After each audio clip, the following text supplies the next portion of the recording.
इस वीडियो को हिंदी में सुनने के लिए स्क्रीन पे दिखाए हुए टाइम पे स्किप कीजिए। নমস্কার বন্ধুরা, ইনভেস্টমেন্ট নলেজ অ্যান্ড গাইড চ্যানেলের এই নতুন ভিডিওতে আপনাদের প্রত্যেককে স্বাগত জানাই। আমরা সকলেই প্রায় জানি যে সোনা কেনার দু ধরনের ইনভেস্টর হয়। প্রথমটি হলো কনজিউমার, যারা গোল্ডকে গয়নার আকারে কেনেন, হয় এখনই ইউজ করার জন্য, নয়তো ভবিষ্যতে তা ব্যবহার করার জন্য, আরও হতে পারে ভবিষ্যতে কোনো বিয়েবাড়ি বা অনুষ্ঠানে ব্যবহার করার জন্য। হয়তো তিনি মনে করেন যে গোল্ডের দাম পরে বেড়ে যেতে পারে। দ্বিতীয় ধরনের হলো ইনভেস্টর, যারা গোল্ড রিটার্ন পাওয়ার জন্য ইনভেস্ট করেন। আমরা অনেকেই জানি যে যখন আমরা ফিজিক্যাল গোল্ড বা গয়না কিনি তখন কিছু ডিসঅ্যাডভান্টেজেস থেকে যায়, কিছু রিস্ক থেকে যায়। যখন আমরা ফিজিক্যাল গোল্ড বা গয়না কিনতে যাই তখন 20 থেকে 25% ডিজাইন আর মেকিং চার্জেসই চলে যায়। এর সাথে স্টোরেজের রিস্কও একটা থাকে। যদি আপনি বাড়িতে রাখেন তাহলে হারিয়ে যাওয়া, চুরি যাওয়ার একটা রিস্ক সবসময়তেই থেকে যায়। আর যদি ব্যাংকের লকারে রাখেন তাহলেও তার মেনটেন্যান্স চার্জও একটা খরচ হয়। এরপরে তৃতীয় রিস্ক হলো এর ইম্পিউরিটির। গয়নার সোনা সব সময়ই 22 ক্যারেটের হয় বা তার থেকে কম হয়। এছাড়াও আপনাকে জিএসটিও পে করতে হয়। পাশাপাশি প্রাইস রিস্কও একটা থেকে যায়। হতে পারে আগামী দিনে গোল্ডের দাম বেড়ে যেতে পারে, এই ভেবে আমরা ফিজিক্যাল গোল্ড কিনে ফেলি। এবার অনেক এমনও আছেন যে জুয়েলার্সদের কাছে গিয়ে মান্থলি টাকাও জমা করে আসেন, যে যখন কোনো মোটা একটা অ্যামাউন্ট হবে তখন তিনি গয়না বানিয়ে নেবেন। এই রিস্কগুলো আমরা খুব সহজেই ট্যাকেল করতে পারি। এর জন্য একটি বেশ ভালো প্রোডাক্ট মার্কেটে রয়েছে, যার নাম হলো সোভারিন গোল্ড বন্ড, যা reserve bank of India issue করে এবং এতে ভারত সরকারের গ্যারেন্টিও আপনি পেয়ে যাবেন। আমার হিসাবে এটা বেস্ট উপায় গোল্ডে ইনভেস্ট করার জন্য। আপনারা শীঘ্রই জানতে পারবেন যে আমি কেন এটাকে বেস্ট প্রোডাক্ট বলছি। এর সাথে কিছু স্ট্র্যাটেজির কথাও আমরা বলবো, যার থেকে আপনারা সোভারিন গোল্ড বন্ডে ইনভেস্ট করে অনেকটাই রিস্ক কমিয়ে নিতে পারবেন। তাই ভিডিওতে একদম স্কিপ করবেন না, হয়তো আপনি কোনো ইম্পর্টেন্ট ডিটেল মিস করে যেতে পারেন। সাবস্ক্রাইব করুন ইনভেস্টমেন্ট নলেজ গাইড চ্যানেলটি এবং বেল আইকনটি প্রেস করুন লেটেস্ট ফাইন্যান্সের ভিডিও সবার আগে দেখার জন্য। তাহলে আসুন আমরা সবার আগে জেনে নিই সোভারিন গোল্ড বন্ড প্রোডাক্টটি আসলে কি। এটি আসলে খুবই একটি সিম্পল প্রোডাক্ট, যা গভর্নমেন্ট অফ ইন্ডিয়া এটাকে ইস্যু করে এবং ভারত সরকারের সাপোর্টও এখানে রয়েছে। এই প্রোডাক্টের একটি ইউনিট হলো 1 গ্রাম সোনা, আর এই সোনা হলো একেবারে 24 ক্যারেট সোনা। এবার আপনার প্রশ্ন হবে তাহলে এর দাম কত হবে। আসলে এর দাম হবে 24 ক্যারেট সোনার বর্তমান যা মার্কেট প্রাইস সেই দাম। তাহলে এরপরে অনেকেরই প্রশ্ন থাকবে এর থেকে রিটার্ন বা প্রফিট কী করে হবে। ধরুন আপনি আজকের ডেটে 1 গ্রাম সোনা কিনলেন 4800 টাকায়, আর সেই সোনার দাম 5-6 বছর পরে হলো 6000 টাকা। তো 1200 টাকার প্রতি গ্রামে প্রফিট আপনি তো পেয়েই যাচ্ছেন। এটা ছাড়াও আপনি প্রতি বছর 2.5% একটা ইন্টারেস্ট পেয়ে যাবেন, আর এটা সিম্পল ইন্টারেস্ট রেটে ক্যালকুলেট হয়, যা আপনি প্রতি বছরই পেয়ে যাবেন। কিন্তু এর সাথে সাথে আমি আরও 10টি এমন অ্যাডভান্টেজেসের কথা বলবো যেগুলো শুনলে আপনিও এই প্রোডাক্টটিকে একটি ইউনিক প্রোডাক্ট বলেই মনে করবেন। এই 10টি অ্যাডভান্টেজ ছাড়াও কিন্তু আরও অনেক অ্যাডভান্টেজেস আছে। এই 10টি অ্যাডভান্টেজ আপনি কোনো প্রোডাক্টেই একসাথে দেখতে পাবেন না, তাতে ইটিএফ হোক, স্টকস হোক, মিউচুয়াল ফান্ড বা ব্যাংক এফডি, আরডি, ইন্স্যুরেন্স যাই হোক না কেন। এর সবচেয়ে প্রথম অ্যাডভান্টেজ হলো এই প্রোডাক্ট কেনার জন্য আপনাকে কোনো রকম ডিজাইন অ্যান্ড মেকিং চার্জ দিতে হয় না। যেমন গয়না কেনার পরে আপনি শোরুম থেকে যেই না বেরোলেন তখনই আপনার ইনভেস্টমেন্টের 10 থেকে 15% এমনিতেই ডাউন হয়ে যায়। কিসের জন্য? মেকিং অ্যান্ড ডিজাইনিং চার্জের জন্য। দ্বিতীয়ত, এর কোনো রকম স্টোরেজ রিস্ক বা কস্ট নেই। যদি আপনি ফিজিক্যাল গোল্ড বা গয়না কেনেন তখন বাড়িতে রাখার একটা রিস্ক তো থেকেই যায়, এবং ব্যাংকের লকারেও যদি রাখতে চান তাহলে তার চার্জ আপনাকে দিতে হয়। তৃতীয়ত, এখানে ভেজালের কোনো সম্ভাবনা নেই। যখনই আপনি কোনো গয়না কিনবেন তা হয় 22 ক্যারেট বা তার নিচের হয়, কিন্তু এখানে আপনি যে টাকা ইনভেস্ট করছেন তাতে আপনি 24 ক্যারেটের সোনাতেই ইনভেস্ট করছেন। আর এখানে আপনার এই ধরনের রিস্কও নেই যে জুয়েলারির দোকানে আপনি গয়না কিনতে গেলেন, জুয়েলার আপনাকে বললো 22 ক্যারেটের সোনা আর দিয়ে দিল 20 ক্যারেট বা 18 ক্যারেটের সোনা। চতুর্থত, এর ডিফল্ট হওয়ার রিস্ক বা সেফটি রিস্ক নেই, কারণ এটা ভারত সরকারের আরবিআই এর প্রোডাক্ট। পঞ্চমত, জিএসটি আর এসটিডি অর্থাৎ সিকিউরিটি ট্রানজ্যাকশন ট্যাক্সও আপনাকে দিতে হয় না, এমনকি কোনো ধরনের ট্যাক্সও এখানে আপনার লাগছে না। ফিজিক্যাল গোল্ড আপনি যখন কিনতে যাবেন তখন সেখানে আপনাকে জিএসটি পে করতে হয়, স্টক কিনতে গেলে আপনাকে সিকিউরিটি ট্রানজ্যাকশন ট্যাক্স দিতে হয়, মিউচুয়াল ফান্ড কিনতে হলে আপনাকে স্ট্যাম্প ডিউটি দিতে হয়, ট্রানজ্যাকশন চার্জ দিতে হয়। কিন্তু সোভারিন গোল্ড বন্ড কেনার সময় আপনাকে কোনো রকম কোনো ট্যাক্স দিতে হয় না। 6 নম্বর অ্যাডভান্টেজ হলো এতে আপনাকে ক্যাপিটাল গেইন ট্যাক্সও দিতে হয় না। এর ম্যাচুরিটি পিরিয়ড হলো 8 বছরের, কিন্তু 5 বছর পরই যদি আপনি এই টাকা তুলে নেন তাহলে আপনাকে ক্যাপিটাল গেইন ট্যাক্স দিতে হচ্ছে না।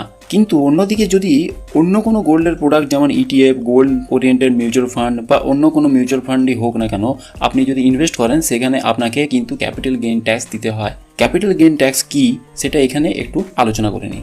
যদি আপনি কোনো ইনভেস্টমেন্টকে প্রথম 3 বছরের মধ্যে তুলে নেন, তাহলে যত টাকা আপনার প্রফিট হয়েছে সেই টাকা আপনার ইনকামের সাথে যোগ হয়ে যাবে এবং সেই টাকার আপনার ট্যাক্স স্ল্যাব অনুযায়ী আপনাকে ট্যাক্স দিতে হবে। আবার যদি 3 বছর পর আপনার ইনভেস্টমেন্ট তুলে নেন, তাহলে আপনাকে টোটাল ইনকামের 20% ট্যাক্স দিতে হয়, তার সাথে সাথে সিইএসএসও দিতে হয়, সেস যেটাকে বলে।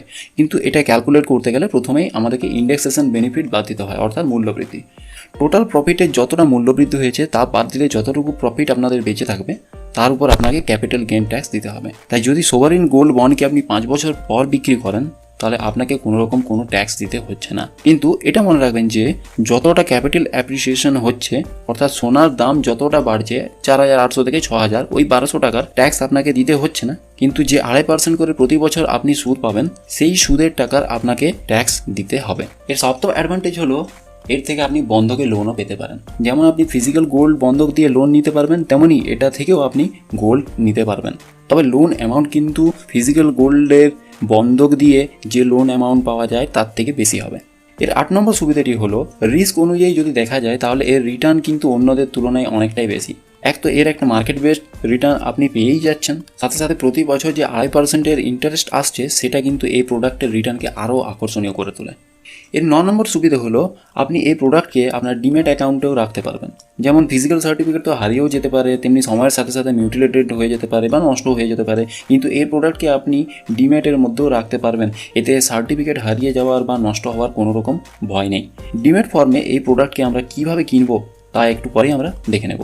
এর 10 নম্বর সুবিধা হলো এই প্রোডাক্টকে আপনি এক্সচেঞ্জের মাধ্যমেও ট্রেড করতে পারবেন। যদি আপনি 5 বছরের আগেই বিক্রি করতে চান, তবেও কিন্তু আপনাকে এক্সচেঞ্জের মাধ্যমেই বিক্রি করতে হবে। আমরা এখনও পর্যন্ত এর সুবিধার কথা তো আলোচনা করে নিলাম। এবার দেখব সোভারিন গোল্ড বন্ডের কাজ আসলে কিভাবে হয়। এই ইনভেস্টমেন্টের মিনিমাম ইনভেস্টমেন্ট হলো 1 গ্রামের, আর ম্যাক্সিমাম ইনভেস্টমেন্ট হলো পার ইন্ডিভিজুয়ালের 4 কেজি পর্যন্ত। কারেন্টলি এর ইস্যু রিসেন্টলি বন্ধ হয়েছে, কিন্তু নেক্সট ইস্যু ডেট আসতে চলেছে, তা হলো 31 মে 2021 থেকে 4 জুন 2021 তারিখ পর্যন্ত। 2020 সালে আরবিআই 6টি সেশনে এর ইস্যু করেছিল। এই বছরও 6টি সেশনই রয়েছে যেখানে আরবিআই এই বন্ডকে ইস্যু করবে। কিন্তু যদি ধরুন আপনি লাস্ট সেশনের ডেট মিস করেছেন এবং পরের সেশন আসতে দেরি আছে, সেক্ষেত্রে আপনি কিভাবে এই প্রোডাক্টকে কিনবেন সেটাও আমরা একটু পরেই দেখে নেব। এরপর ঠিক আমরা যেমন এর অ্যাডভান্টেজেসের কথাগুলো বললাম, তেমনি এর লিমিটেশনস বা অসুবিধার কথাগুলো আপনাদের জানাবো। সব রকমের ইনভেস্টমেন্টেরই তো কিছু না কিছু লিমিটেশনস তো থাকেই, এই প্রোডাক্টও কিন্তু তার বাইরে নয়। এর প্রথম অসুবিধা হলো এতে আপনার টাকা 5 বছরের জন্য লক ইন হয়ে যাবে, কিন্তু আপনি চাইলে একে তার আগেই বিক্রি করতে পারবেন, অর্থাৎ 5 বছরের আগেই বিক্রি করতে পারবেন। ঠিক যেমন একটু আগে আমরা বললাম এক্সচেঞ্জের মাধ্যমে আপনি ট্রেড করতে পারবেন, 5 বছরের মধ্যে বিক্রি করতে হলে আপনাকে থ্রু এক্সচেঞ্জই বিক্রি করতে হবে। কিন্তু এখানে দ্বিতীয় অসুবিধাটা চলে আসে। যদি আপনি 5 বছরের মধ্যে এটাকে বিক্রি করেন তাহলে কিন্তু আপনাকে ক্যাপিটাল গেইন ট্যাক্স দিতে হবে। এরপরে তৃতীয় অসুবিধাটি হলো এই প্রোডাক্টে কোনো রকম কোনো এসআইপি হয় না বা মান্থলি ইনস্টলমেন্টের সিস্টেম হয় না। যেমন আমাদের মধ্যে অনেকেই আছেন যে যারা জুয়েলারি শপে গিয়ে প্রতি মাসে কিছু না কিছু করে টাকা জমা করে আসেন, যখন ধরুন কোনো মোটা অঙ্কের টাকা হবে সেখান থেকে কিছু গয়না তৈরি করা যাবে। এই প্রোডাক্টে কিন্তু আমরা এটা করতে পারবো না, কিন্তু এই অসুবিধাটা আমরা কাটিয়ে উঠতে পারি, তাও আমরা জেনে নেব। আপনি প্রতি মাসে ব্যাংকে আরডি করে নিলেন এবং সেই আরডি টাকা ভাঙিয়ে আপনি এই বন্ড কিনে নিলেন। এবার আমরা জানবো সোভারিন গোল্ড বন্ড আমরা কিনবো কোথা থেকে। আমরা এই বন্ড কিনতে পারবো 4টি উপায়। 1, কমার্শিয়াল ব্যাংক থেকে। 2, পোস্ট অফিস থেকে। 3, SHCIL অর্থাৎ স্টক হোল্ডিং কর্পোরেশন ইন্ডিয়া লিমিটেডের ওয়েবসাইট থেকে। 4, ডিম্যাট অ্যাকাউন্ট থেকে। তবে যদি আপনার ডিম্যাট অ্যাকাউন্টের যে ব্রোকার রয়েছে, আপনার শেয়ারের ব্রোকার যদি তা অফার করে তবেই। ব্যাংক বা পোস্ট অফিসে কিনলে আপনি সার্টিফিকেট পাবেন, এটি হলো অফলাইন মোড। তখন আপনি 5 বছরের মধ্যে এই বন্ড বিক্রি করতে চাইলে আপনাকে সেই সার্টিফিকেটকে ডিম্যাট মোডে নিয়ে আসতে হবে এবং ডিম্যাট মোডে নিয়ে আসার পরে আপনি সেটাকে বিক্রি করতে পারবেন। এবার আমরা দেখে নেব ডিম্যাট অ্যাকাউন্টে সোভারিন গোল্ড বন্ড আমরা কিভাবে কিনব। আমি ইউজ করি জিরোধা ব্রোকিং অ্যাকাউন্ট, তাই আপনাদের জিরোধা ডিম্যাট থেকেই দেখিয়ে দিচ্ছি। প্রথমেই গুগলে টাইপ করবেন জিরোধা গোল্ড এবং সার্চ রেজাল্ট আসার পরেই আপনি দেখতে পাবেন সবার প্রথমে রয়েছে গোল্ড বন্ডস জিরোধা। আমি এতে ক্লিক করলাম। নিচে আছে log in with kite option. এখানে লগ ইন উইথ কাইট অপশানে আমি আপনাকে দেখাতে পারছি না, কারণ আমি অলরেডি লগ ইন করেই আছি। এরপর আমি অথরাইজে ক্লিক করলাম। দেখুন এখানে আছে কোয়ান্টিটি, আমি এখানে কত গ্রাম কিনতে চাই সেটা দিলাম এবং তারপরে প্লেস অর্ডারে ক্লিক করলাম। আমি চাইলে এখান থেকে অর্ডার এডিটও করতে পারি অথবা ডিলিটও করতে পারি এবং যতটা ইউনিট আমি কিনলাম সেই টাকা আমার ব্যাঙ্ক অ্যাকাউন্টে থাকাটা প্রয়োজনীয়। এছাড়াও যদি আমি এক্সচেঞ্জের থেকে ট্রেড করতে চাই তাহলে আমাকে ডিম্যাট অ্যাকাউন্ট থেকেই করতে হবে। দেখুন ডিম্যাটে আমি সার্চ করলাম SGB, দেখুন এখানে অনেকগুলি অপশন চলে এসেছে। ঠিক যেভাবে আমরা স্টক কিনি ঠিক একইভাবে আমরা এই প্রোডাক্টটিকে ডিম্যাট অ্যাকাউন্টের থ্রুতে কিনতে পারবো। এরপর আমরা দেখব কিভাবে এর রিস্ককে আমরা ম্যানেজ করতে পারবো। প্রথমে আমরা যদি নিজেদেরকে কনজিউমার ভেবে নিই তাহলে যখন আমরা কোনো গয়না কিনে রাখি তখন ডিজাইন আর মেকিং চার্জ আমাদের প্রথমেই দিতে হয় এবং তার সাথে সাথে স্টোরেজ ইস্যু একটা থেকে যাচ্ছে। সে সবের পরেও আমরা যখন গয়নাটা ব্যবহার করব তখন আমার আরও একটা খরচ রয়েছে। ধরুন আমি 5 বছর পরে গয়নাটা ব্যবহার করলাম, সেই গয়নাটাকে পালিশ করাতে হয় বা ডিজাইনটা যদি আউটডেটেড হয়ে যায় সেখানে নতুন ডিজাইনও অ্যাপ্লাই করাতে হয়, তার জন্যও কিন্তু একটা খরচ আছে। এই খরচটা আপনি কমিয়ে দিতে পারবেন, আবার এই টাকার কোনো ইন্টারেস্টও আপনি কিন্তু পাচ্ছেন না। তো এরকম ক্ষেত্রে আপনি যে টাকার গয়না কিনেছেন সেই টাকাতেই সোভারিন গোল্ড বন্ড কিনে নিন এবং যে সময় আপনার গয়না প্রয়োজন সেই সময় এই সোভারিন গোল্ড বন্ডকে বিক্রি করে ফিজিক্যাল গোল্ড বা গয়না কিনে নিন। এতে আপনার দুটো সুবিধা হয়, অন্তত একবারের জন্য ডিজাইন আর মেকিং চার্জ আপনাকে দিতে হবে না এবং 2.5% প্রতি বছরে যে ইন্টারেস্ট আপনি পাচ্ছেন সেটা আপনি কিন্তু পেয়ে যাচ্ছেন। এবার নিজেকে ইনভেস্টর ভেবে যদি এই প্রোডাক্ট কিনি তখন ধরুন গোল্ডের দাম অনেকটা বেশি আছে, দাম আগামী দিনে কমতে পারে। এক্ষেত্রে আমরা কি করব, এক্ষেত্রে সেই টাকা আমি ব্যাংকে এফডি করে নিলাম। ব্যাংকে শর্ট টার্মের এফডি হয়, 3 মাসের হয়, 6 মাসের হয়, 1 বছরের হয়, 1.5 বছরের হয়, 2 বছরের হয়। আমি ততদিনের জন্য নিজের প্রয়োজন মতো সেখানে ব্যাংকে এফডি করে নিলাম। এরপর আমি দেখলাম যে সোভারিন গোল্ড বন্ডের ইস্যু ডেট এসেছে এবং মার্কেটে গোল্ডের প্রাইসও কম রয়েছে। সেই সময় আমি কি করলাম, সেই এফডিকে ভাঙিয়ে নিয়ে আমি গোল্ড বন্ড কিনে নিলাম। এক্ষেত্রে আমার লসের চান্সটাও কিন্তু অনেকটাই কমে গেল। আশা করি এই ভিডিওতে আপনাদের সোভারিন গোল্ড বন্ড সম্পর্কে একটা স্পষ্ট ধারণা আমি আনতে পেরেছি। ভিডিওটি যদি ভালো লাগে তাহলে অবশ্যই লাইক করুন, শেয়ার করুন। আপনার কোনো প্রশ্ন থাকলে নিচে কমেন্ট করুন। আমি জানি যদি ভিডিওটি ভালো লাগে তাহলে অবশ্যই আপনারা সাবস্ক্রাইব করবেন, তাই নতুন করে আর সাবস্ক্রাইব করতে বলছি না। ভালো থাকুন, সুস্থ থাকুন, সঞ্চয় করুন। नमस्कार दोस्तों, आज के इस नए वीडियो में आप सबको स्वागत है। हम सभी जानते हैं कि सोना खरीदने के 2 तरह के लोग होते हैं। पहला कंज्यूमर्स जो गोल्ड को ज्वेलरी के आकार में खरीदते हैं, या तो आज के डेट में यूज करने के लिए या तो फ्यूचर में अगर कोई शादी विवाह आए तब यूज करने के लिए। और दूसरा है इन्वेस्टर्स जो लोग गोल्ड में इन्वेस्ट करते हैं रिटर्न्स के लिए। हम ये भी जानते हैं कि फिजिकल गोल्ड खरीदने में कुछ रिस्क और डिसएडवांटेजेस भी होते हैं। हम जब फिजिकल गोल्ड खरीदते हैं तब 20 से 25% मेकिंग एंड डिजाइन चार्जेस लगते हैं। फिर आपको इसे घर में रखने में भी एक रिस्क रहता है और बैंक में जाके लॉकर में रखेंगे तो उसका भी चार्जेस लग जाते हैं। इसके बाद तीसरा रिस्क है इम्प्योरिटीज का, क्योंकि फिजिकल गोल्ड 22 कैरेट का होता है। इसके साथ साथ आपको GST भी पे करना पड़ता है।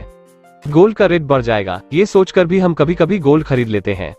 कुछ इस तरह के लोग भी होते हैं जो लोग ये सोचकर मंथली ज्वेलर्स के पास जाके कुछ अमाउंट जमा करके आते हैं कि जब लमसम अमाउंट इकट्ठा हो जाए तब गोल्ड खरीद लेंगे। ये सारे रिस्क फैक्टर्स को हम काफी आसानी से टैकल कर सकते हैं। इसके लिए मार्केट में एक प्रोडक्ट आता है जिसका नाम है सॉवरेन गोल्ड बॉन्ड, जो reserve bank of India issue करता है और भारत सरकार के गारंटी भी आपको मिलते हैं। मुझे लगता है कि ये गोल्ड में इन्वेस्ट करने के बेस्ट उपाय हैं। मैं ये क्यों बोल रहा हूँ आगे वीडियो में आपको पता चल जाएगा और इसके साथ साथ कुछ रिस्क मिनिमाइजिंग स्ट्रेटेजीज भी बताऊंगा जिससे आप सॉवरेन गोल्ड बॉन्ड में इन्वेस्ट करके कुछ हद तक रिस्क को कम कर पाएंगे। तो इस वीडियो को स्किप मत करना, हो सकता है आप कुछ इंपॉर्टेंट डिटेल मिस कर जाएं। सब्सक्राइब कीजिए investment knowledge and guide channel को और बेल आइकॉन भी दबाएं लेटेस्ट वीडियो को सबसे पहले देखने के लिए। तो सबसे पहले हम जान लेते हैं कि सॉवरेन गोल्ड बॉन्ड असल में क्या है। ये एक बहुत ही सिंपल प्रोडक्ट है जिसको reserve bank of India issue करता है और इसके 1 यूनिट के वैल्यू होता है 1 ग्राम 24 कैरेट सोना और ये 1 यूनिट का प्राइस होगा आज के डेट का 1 ग्राम गोल्ड का प्राइस। अब आपके मन में ये सवाल आएगा कि इससे रिटर्न और प्रॉफिट कैसे होता है। सपोज आज के डेट में हम 1 यूनिट खरीदते हैं 4800 में और 5-6 साल बाद इसका प्राइस बढ़कर होता है 6000, तो ये 1200 का पर ग्राम प्रॉफिट तो होता ही है। इसके साथ साथ आपको हर साल 2.5% का इंटरेस्ट भी मिलता है। ये इंटरेस्ट सिंपल इंटरेस्ट होता है जो हर साल आपको मिल जाते हैं। और इसके साथ साथ मैं और भी 10 एडवांटेजेस के बारे में बताऊंगा जो ये प्रोडक्ट को और भी यूनिक बनाता है। और ये 10 एडवांटेजेस आपको किसी भी प्रोडक्ट में एक साथ नहीं दिखेगा, चाहे वो ETF, स्टॉक्स या म्यूचुअल फंड्स कोई भी प्रोडक्ट हो। इसके फर्स्ट एडवांटेज ये है कि इस प्रोडक्ट में आपको डिजाइन एंड मेकिंग चार्ज नहीं लगता है, लेकिन फिजिकल गोल्ड खरीदने के बाद जैसे ही शोरूम से हम निकलते हैं तब 15 से 20% वैसे भी डाउन हो जाते हैं। दूसरा, इस प्रोडक्ट में कोई भी स्टोरेज रिस्क नहीं है या फिर बैंक लॉकर का कॉस्ट भी नहीं है। अगर आप फिजिकल गोल्ड खरीदते हैं तो आपको या तो घर में रखना पड़ेगा या फिर बैंक में जाकर लॉकर में रखना पड़ेगा, इसके लिए चार्जेस भी होते हैं। इस प्रोडक्ट में इसी तरह की कोई भी चार्जेस या फिर कॉस्ट नहीं है। तीसरा, इस प्रोडक्ट में इम्प्योरिटीज का कोई भी सवाल ही नहीं है। ज्वेलरी के सोना 22 कैरेट या तो उससे कम होते हैं, पर यह प्रोडक्ट 24 कैरेट गोल्ड में ही इन्वेस्ट होता है और ऐसी कोई भी रिस्क नहीं है कि आप ज्वेलरी खरीदने गए, ज्वेलर ने आपको बोला 22 कैरेट का सोना और दे दिया 20 कैरेट का सोना। चौथा एडवांटेज ये है कि ना ही इसका डिफॉल्ट होने का रिस्क है, ना ही सेफ्टी का इश्यू है, क्योंकि ये आरबीआई का प्रोडक्ट है। पांचवा, इसमें जीएसटी और एसटीटी देना नहीं पड़ता है। इसके साथ साथ किसी तरह की टैक्स भी नहीं लगता है। फिजिकल गोल्ड खरीदते वक्त जीएसटी लगता है, स्टॉक खरीदते वक्त एसटीटी लगता है, तो इसमें कोई भी टैक्स नहीं लगता है। छठा, इसमें कैपिटल गेन टैक्स भी नहीं देना पड़ता है। इस बॉन्ड के मैच्योरिटी है 8 साल का, पर 5 साल के बाद अगर आप इसको बेचेंगे तो आपको कैपिटल गेन टैक्स नहीं देना पड़ेगा। अदर साइड में कोई और प्रोडक्ट जैसे ETF, gold oriented mutual funds या फिर कोई और म्यूचुअल फंड्स में इन्वेस्ट करेंगे तो आपको कैपिटल गेन टैक्स देना पड़ेगा। अब यहाँ पे कैपिटल गेन टैक्स क्या होता है वो समझ लेते हैं। अगर किसी भी इन्वेस्टमेंट को आप 3 साल के बाद विथड्रॉ कर लेते हैं तो जितना अमाउंट प्रॉफिट होता है वो आपके इनकम में ऐड हो जाता है और उसके हिसाब से आपको कैपिटल गेन टैक्स लगता है as per your tax slab. और अगर 3 साल के अंदर अंदर आप विथड्रॉ करेंगे तो आपको आपका इनकम के 20% capital gain tax plus cess भी देना पड़ता है। इसको कैलकुलेट करने के लिए आपको इंडेक्सेशन बेनिफिट को इनकम से माइनस करना पड़ेगा, उसके बाद जो बचता है उस अमाउंट का टैक्स देना होता है। तो इसीलिए सॉवरेन गोल्ड बॉन्ड को 5 साल के बाद बेचने पर कोई भी टैक्स नहीं लगता है। लेकिन ये याद रखना कि जो कैपिटल एप्रिसिएशन अमाउंट है उसका तो टैक्स नहीं लगता है, पर जो इंटरेस्ट आपको हर साल मिलता है उसका टैक्स आपको देना होता है। सातवां एडवांटेज ये है कि इसको गिरवी रख के आप लोन भी उठा सकते हैं, ठीक जैसे फिजिकल गोल्ड में होता है। आठवां, इस प्रोडक्ट में कैपिटल एप्रिसिएशन तो आपको मिल ही रहा है, उसके साथ साथ हर साल आपको 2.5% इंटरेस्ट भी मिल जाता है, जो इस प्रोडक्ट के रिटर्न को और भी आकर्षक बनाता है।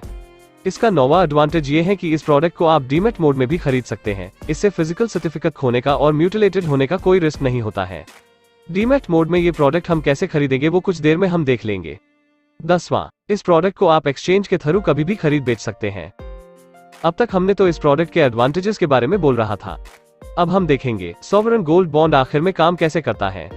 जैसे हमने पहले ही बोला था कि इसका मिनिमम इन्वेस्टमेंट अमाउंट है 1 यूनिट यानी 1 ग्राम सोना और मैक्सिमम इन्वेस्टमेंट अमाउंट है अप टू 4 kg। करंटली इसके सब्सक्रिप्शन बंद हुआ है। नेक्स्ट इश्यू डेट है 31 मई 2021 से लेकर 4 जून 2021 तक।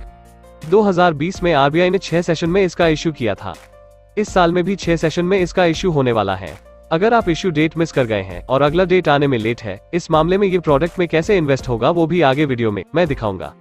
अब आते हैं इसके लिमिटेशंस के बारे में। हर इन्वेस्टमेंट का कुछ ना कुछ लिमिटेशंस होता है, ये भी इसके बाहर नहीं है। पहला लिमिटेशंस है इसमें 5 साल का लॉक इन है, पर अगर आप चाहे तो एक्सचेंज के थ्रू आप इसे बेच सकते हैं। ठीक इसी मुद्दे पे आ जाता है दूसरा लिमिटेशन, अगर आप 5 साल के अंदर बेचते हैं तो आपको कैपिटल गेन टैक्स लग जाता है।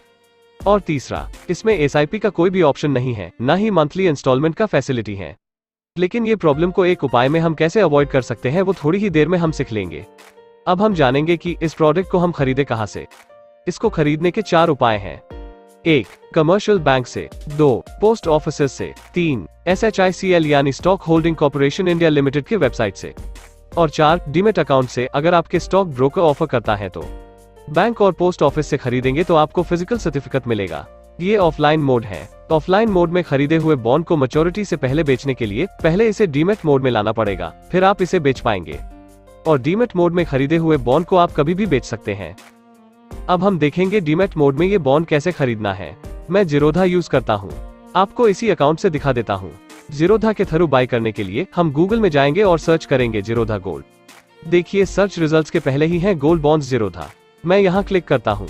अब देखिए नीचे है लॉग इन विद काइट का ऑप्शन। मेरा यहाँ पे ऑलरेडी लॉग इन किया हुआ है। अब यहाँ पे ऑथराइज का ऑप्शन आएगा, हम ऑथराइज करते हैं। देखिए एक नया पेज आ गया। अब इस पेज में हमें क्वांटिटी डालना है और प्लेस ऑर्डर पे क्लिक करना है। देखिए ऑर्डर प्लेस हो गया। हम चाहें तो यहाँ ऑर्डर को एडिट और डिलीट भी कर सकते हैं। अब एक्सचेंज के थ्रू कैसे परचेज करते हैं वो भी देख लेते हैं। पहले ही हमें हमारे डीमेट अकाउंट में जाना है और सर्च करना है SGB। देखिए यहाँ पे सारे ऑप्शन आ गया। जैसे हम कोई भी स्टॉक खरीदते हैं वैसे ही इसे बाय करना है। अब हम इस प्रोडक्ट का रिस्क कैसे मिनिमाइज कर सकते हैं वो देखेंगे। तो पहले एज ए कंज्यूमर की बात करते हैं। जब हम फिजिकल गोल्ड खरीदते हैं तब डिजाइन एंड मेकिंग चार्ज तो देते ही हैं। इसको छोड़ के फ्यूचर में जब हम इसे यूज करते हैं तब और एक बार पॉलिशिंग चार्ज भी देते हैं, और अगर डिजाइन आउटडेटेड हो जाए तो और एक बार डिजाइनिंग चार्ज देना पड़ता है। इसके अलावा स्टोरेज का कॉस्ट तो है ही। इन सब चार्जेस को आप चाहे तो अवॉइड भी कर सकते हैं, कम से कम एक बार के लिए। साथ साथ आपको फिक्स्ड इंटरेस्ट भी मिल जाता है। तो ऐसे में आप सेम अमाउंट का सॉवरेन गोल्ड बॉन्ड खरीद लीजिए और फ्यूचर में जब आपको फिजिकल गोल्ड की जरूरत पड़ेगा तब इसे बेच के फिजिकल गोल्ड खरीद लीजिए। इसमें फिक्स्ड इंटरेस्ट आपके प्रॉफिट में आएगा।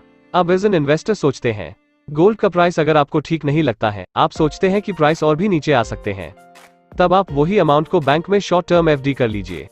फिर सही टाइम पे एफडी तोड़ के इसे खरीद लेना। इसमें लॉस होने का चांसेस भी घट जाता है। आशा करता हूं कि आपको इस प्रोडक्ट के बारे में पता चल गया होगा। अगर इस वीडियो को अच्छा लगा है तो अपने दोस्तों के साथ शेयर करें, और अगर आपके मन में कोई क्वेश्चन है तो नीचे कमेंट में लिखिए, या फिर हमारे फेसबुक पेज और टेलीग्राम चैनल पे भी संपर्क कर सकते हैं। लिंक डिस्क्रिप्शन में दिया हुआ है। Stay healthy, stay safe, stay invested.